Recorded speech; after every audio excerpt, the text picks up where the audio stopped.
The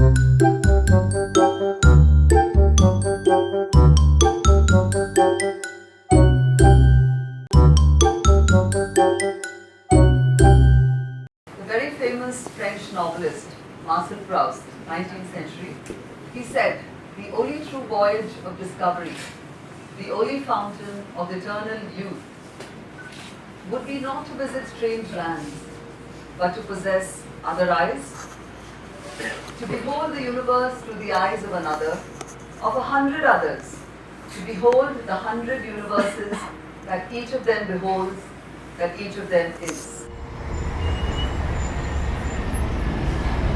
My voyage in the field of advertising and filmmaking has been with wide-eyed, open wonder. Vicarious at times, voyeuristic at times, mostly empathetic. Seeing the world through other eyes and trying to weave narratives, to modulate and balance the plurality of selves that we all are, just like the iris of the eye that harmonizes the light that enters the eye. Straight from the iris is about this voyage.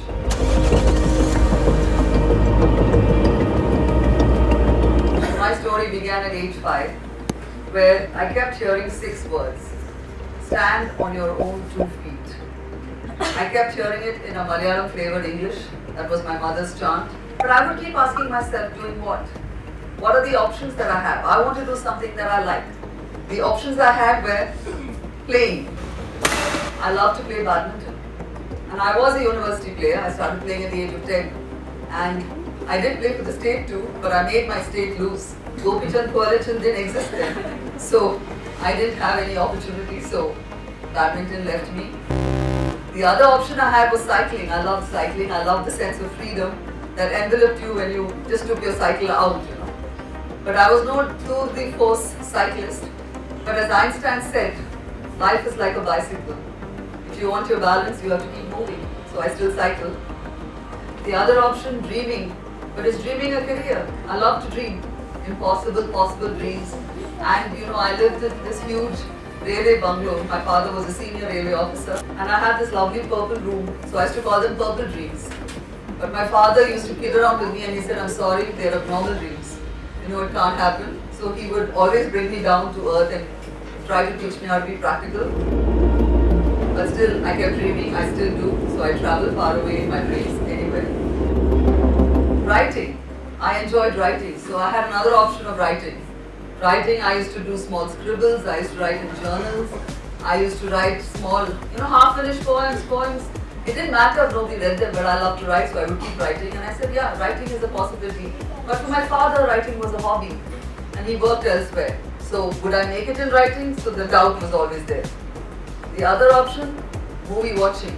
But there was no career like movie watching. You can be somebody's companion and watch movies. I was my mother's companion from age 5. I used to sit with her and go for a million movies, from Do Aanke Baara Haath to Dosti to Hum Hindustani, Avara to Pyasa to Kagaz Ki Puri. I was watching it at a very young age. All these films I kept watching and absorbing. And the theatre and I shared a very special connection. In that dark room, I lost myself. But film seemed a little inaccessible at that time. I was a service child's daughter. But what happened, there was something else that used to happen when I went to the theatre. One used to see commercials. And you had these commercials with Kate, and they were all jingle-based commercials which used to come. And I wonder if you remember, there was a beautiful jingle. Come a little closer, baby, smile for me.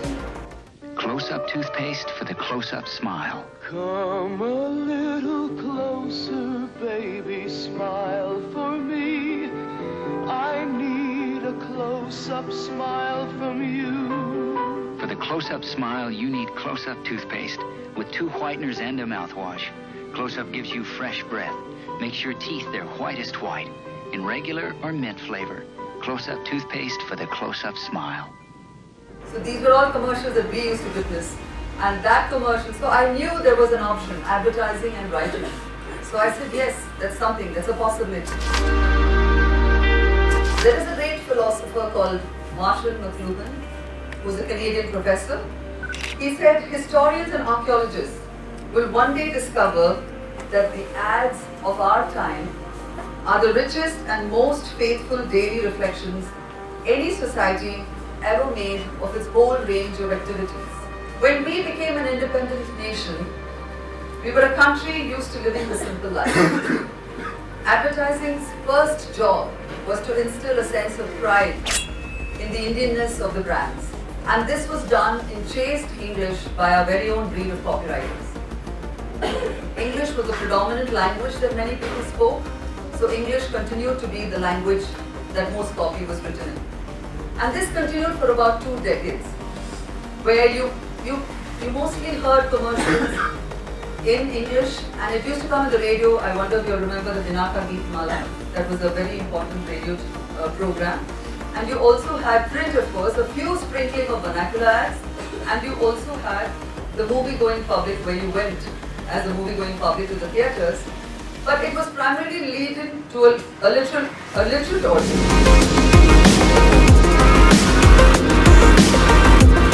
There's a filmmaker called Tarkovsky, a Russian filmmaker, and why I'm mentioning him is the main goal of any kind of art is to find a personal means of expression, a language with which to express what's inside of you. As a child growing up in the 80s, we had a plurality of selves. There was a part of us which was deeply Indian, but there was also a part of us that was Western.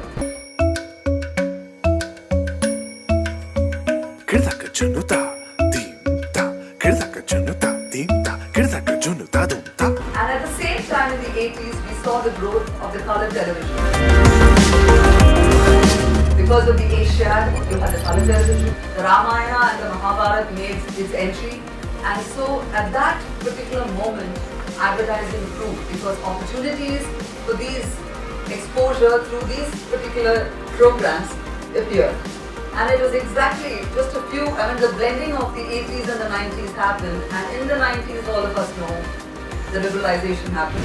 The economy just opened up, and we had satellite and cable television which made its entry, and advertising began to grow. It was at this time the Piyush Pandeys of India were born, because they came from small towns. Though they were coming from small towns, very strong in their vernacular, but yet they studied in city colleges, and so they were able to bring the strength of the vernacular and work alongside with their English breed of copywriters. So vernacular was trying to make its presence felt, and English, the great creative black book, which was the Bible at that time for most English copywriters, was slowly being shown the door, and original ideas were beginning to be born. It was at this time in the 90s that I entered the field.